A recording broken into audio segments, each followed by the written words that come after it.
We live? Hey, welcome back. It's Trina and Louise streaming live again. I hope you have a great day.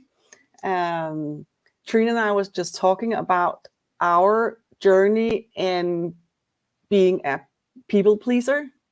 Oh, this has been a huge topic in my life. I have been, since my childhood, I've just been giving and giving and giving. And didn't think that I received much back. So I became a master in just like giving everything to everybody and to please everybody at all times. So, Trini, what are your experiences in being a people pleaser, and have you been one? Yeah, I mean, first of all, let's wave to the people that know that people pleasing is just one of the things that you do. I think a lot of people that we serve, a lot of the women that we serve, kind of fall into that on the spectrum of people pleasing. And personally, I've also been a people pleaser. Certainly something that I'm actively working on. The hardest part of this is if you are an empathetic, insightful, conscious, giving person by nature. I mean, let's just give that, some credit, right? Because if you really care about other people and if you really want the best for other people, that's a great quality. It's an amazing quality, and it's something that I want you to continue to do. The trouble becomes if you overextend that and you overgive and you now don't want to say no because you're afraid of hurting other people, or people are going to be upset with you, or they're going to be disappointed with you, they're going to get angry with you. Now we're kind of getting into people pleasing. Now we're kind of getting into, I'm gaining something from this. Giving really should be kind of an innate thing. It should be something that we want to do with no strings attached, right? No expectations. Oh, it's a hard one, right? Should there be Because no and expectations? and often I can remember in my pattern of just like giving my all. It was just like, what? How did were I raised? I was raised as a girl who should serve and should please and should be the good girl. And when I did those things, I got acknowledgement. I got validation. So I thought that this was a good thing. Yes. But in my 20s, I was just like drained of all the things, of all the places and all the people I had to please. Yes. All the shoulding, right? Yeah, I should. Or Yes. what would my mom said if I didn't? Or what Yes. did my dad said if I didn't do that? And I didn't know that I could choose something differently. Yes. Oh, absolutely. I think a lot of people can recognize this. I should be this, or I ought to, or I cannot do this because then this will happen, right? So there's there's a contingencies on giving. There is a dependent. There's like a dependent factor on. I can only give if I get something in return, or if I give, then the other person should kind of give me back. And I think that's where a lot of people get confused. Exactly, because I thought that if I do this for you, you'll like me, you'll love me. And especially the love part, I thought that I should just like, yeah, give everything to everybody so people could love me and I could receive love. I thought it was a way to receive love. Yeah. So oh my gosh, let's just pause there for a moment. So a lot of times we give too much of ourselves in order to receive love, in order to get love. I mean, that's a big one. I think a lot of people can relate to this. I certainly had that in my life as well. I think society in general teaches us that we should be dependent on these actions. We should get something, right? We go to work and we get money, right? You give a hug and you assume that they, will hug you back, or you give a gift and next time they should give you a gift back. I mean, there is this reciprocal expectation with giving, and part of this is healthy too. And we're not talking about like getting something back is unhealthy, because receiving is also very important. So this balance between giving and receiving should kind of flow hand in hand. If we give too much, we actually set ourselves up for people maybe to expect less of us, or expect to give less back, right? We kind of overcompensate for somebody falling short on certain things. So now we're taking on more and we're not receiving as much, because if we're in a relationship where you overgive, what's the other person going to do? They're going to take the other role. They're just going to be like, oh, well, I'll take, I'll just receive everything you give me, and we get used to it. And right at point, because then a couple of years ago, I became aware of that there are actually givers and takers. People are givers or takers.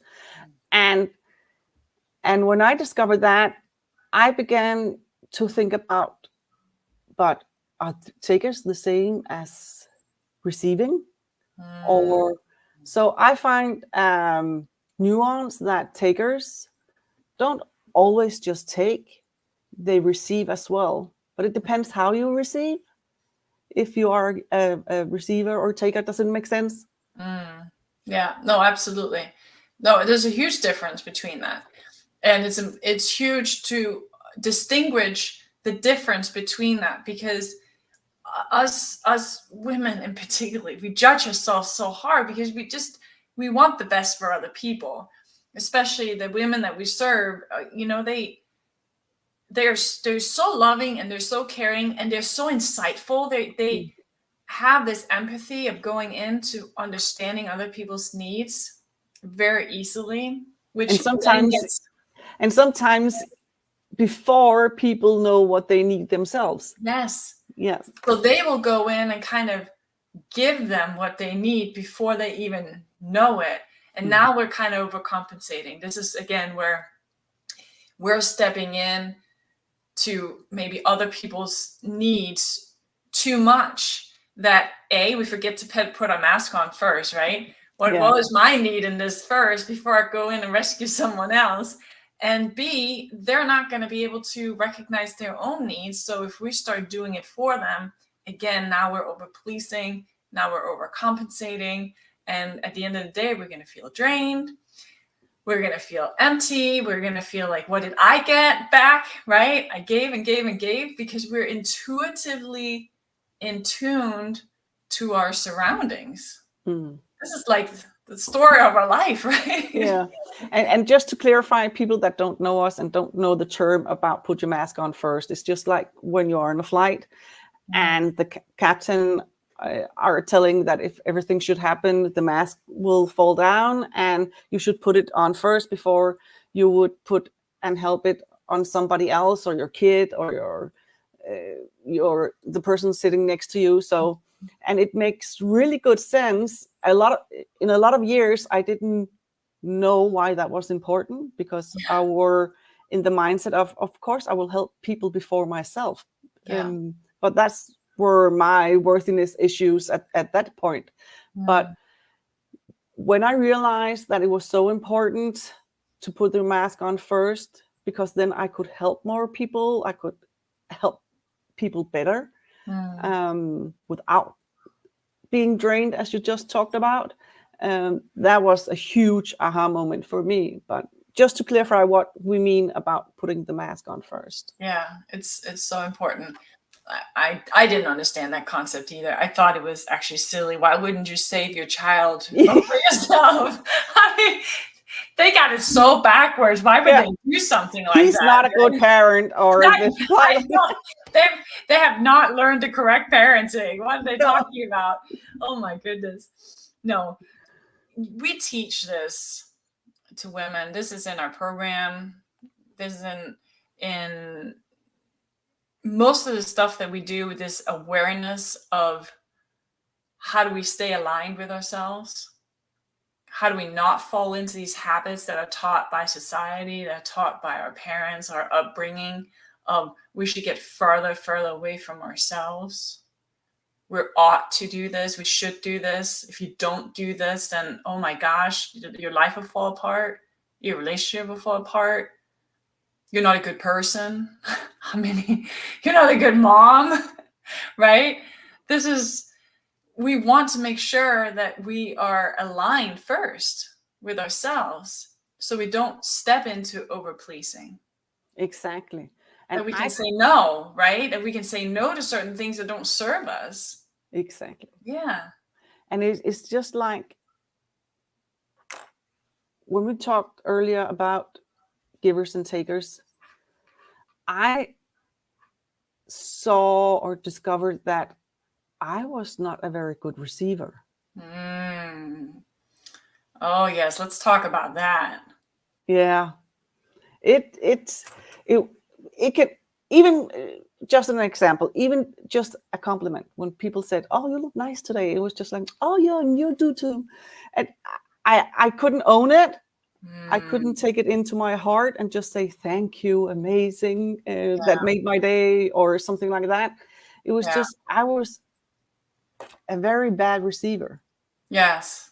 If anybody has a problem with receiving, type yes in the chat, because this is also something that both Louise and I have worked on really hard. Because that's part of us, especially if we want the over-pleasing aspect and we kind of give and give to other people. When it's all of a sudden about us, it's really hard to receive that. Now we're receiving and trust it. Love and trust and believe it, right? Yeah. Part of ourselves don't quite believe that. No, you're just saying that to be nice. But that's okay. Yes. Yeah, I can remember I've said that a lot. So what do you do to really go into receiving mode? Because this is something we talk about a lot in our, Time and Tuesdays, in our programs. Stepping into receiving is a huge gift that we can give to ourselves, and especially as women, it goes really deep. Right? It does, and I can remember back in the day that I had to work on my worthiness issues before I could receive. I had to believe and trust and feel it in my gut that I was worthy of a compliment or a gift or something like that. And the way I did that was working on my self-image, just like to begin to love myself, accept me for who I am with all my flaws and all the good things that I have as well. And just, I said to many of my clients through the years, if you could see me through my glasses or my lenses, you would see an amazing person. Yeah. And I kept repeating that to my clients. And I couldn't understand why I kept coming back to that picture. Yeah. But suddenly I knew. Yeah. I should borrow my own lenses and look at myself. And then it was it was just like, oh, that's why I keep having these clients where I have to say this, because I need to look at myself and see what a beautiful person that I am. Yeah. And that's really what it comes down to, because well, first of all, you see we see in other people what we can see in ourselves. But to really recognize, like really truly recognize and believe it, again, it's just a habit. We have been taught by society. Let me repeat this. We've been taught by life, society, the way we grew up, to not trust that, because our parents dealt with the same insecurities. And my parents, they didn't love themselves growing up. How are they going to teach me to love me growing up? They can tell me a lot of stuff, but at the end of the day, we model stuff, right? So if I don't believe it, then I can't teach my children this. So Yeah. Monkey see, monkey do. we have to truly retrain and reprogram our mind. This is what we're experts on. This is what we do with the work we do with our with our members all the time, is allow yourself, have the permission to look at yourself with different eyes, which at With first loving eyes. With with loving loving eyes, eyes. which is super awkward in the beginning. Do you remember Yeah. like your first like mirror work? Can you Do you know that I think a lot of people know Louise Hay, and Yeah. she has that mirror Oh yeah, exercise. Oh exercise, yeah, and she was talking about like stand in front of the mirror yeah, as God created you and yeah. just say I love you. I couldn't do that. That was a You're like, huge that step. is the silliest thing I've ever What heard. are the women talking about? It was just like no. So I began with a pocket mirror. I always been happy about my eyes. Uh-huh. So that's where I started. So I will recommend everybody that would like to do that exercise, start with a place on yourself that you're happy about already, because then it sets you in motion, in a good feeling and good alignment, good energy, and then you can take steps from there. But I would begin with my eyes. Yeah, because that's where the ripple effect, right? As soon as we Yeah. get on some momentum that feels good, that is pleasant, we're able to use that momentum to spill into other areas. This is something that I learned as well. And it's funny you mentioned Louise Hay, because I read that book like, I don't know, 20 years ago. Mm. All right.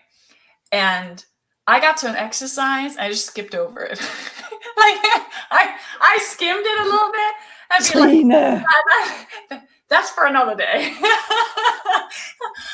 And it was probably not until I would say 10 years later that, it was playing in the back of my mind. And this is why we want to do fast track transformational work with women, because if you can just, if somebody can just help you kind of get from that place where you just want to skip the exercise and just ignore it altogether, to actually be like, okay, I'm ready. I just don't know how to do it. I don't know how to get through the discomfort of whatever it is that you're asking me to do, because it's just so foreign. It was so unfamiliar, and I certainly did not know anybody else that would be doing that. Right? So, but when I finally did it, when I finally had the courage to say, you know what, nothing's going to change unless I try something different. I mean, we all know that, right? So I'm like, let me try it. Okay. And I did start talking to myself in the mirror and looking myself in my eyes, just for who I am. I worked on my body too, but really about acknowledging who I am. And that changed everything.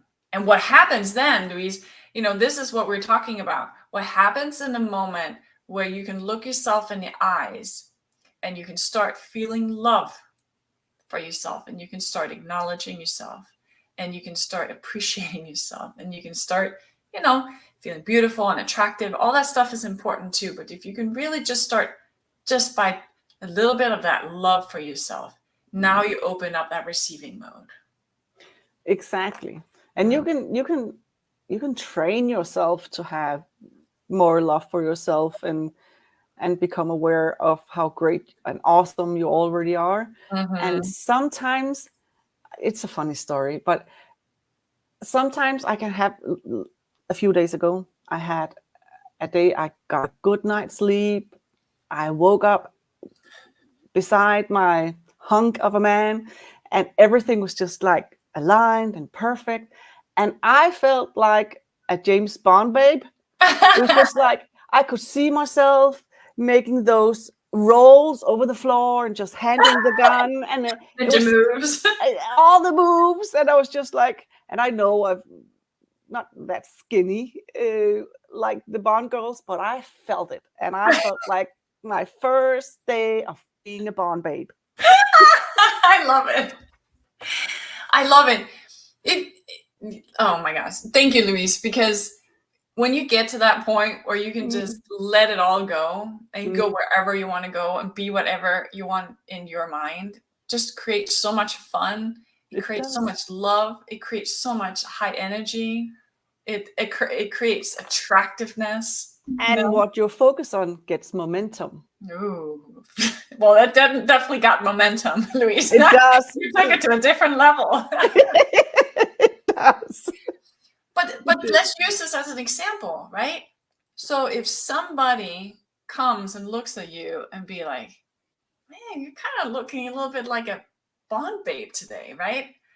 I mean, you're going to be able to totally receive that, and you're just going to like follow it. And I go with it. And I'm really, I got surprised over myself because I'm in my 50s. Menopause is full on, but I could feel like that anyways. Yeah, that's amazing. I know. And I want to teach women that. I want to It's teach that them key. that key that you can kick ass, Yeah. and that you are allowed to feel like that. Your life will become so much easier and so much fun. The key to freedom. And you will be an awesome receiver when you're there.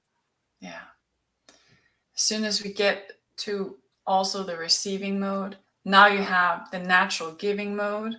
You have receiving mode. Can you just imagine how you just sway in that? You're feeling good. You receive everything that comes to you with gratitude and appreciation. But you give from your heart too. Exact. And what you receive is not like, can I say shitty stuff?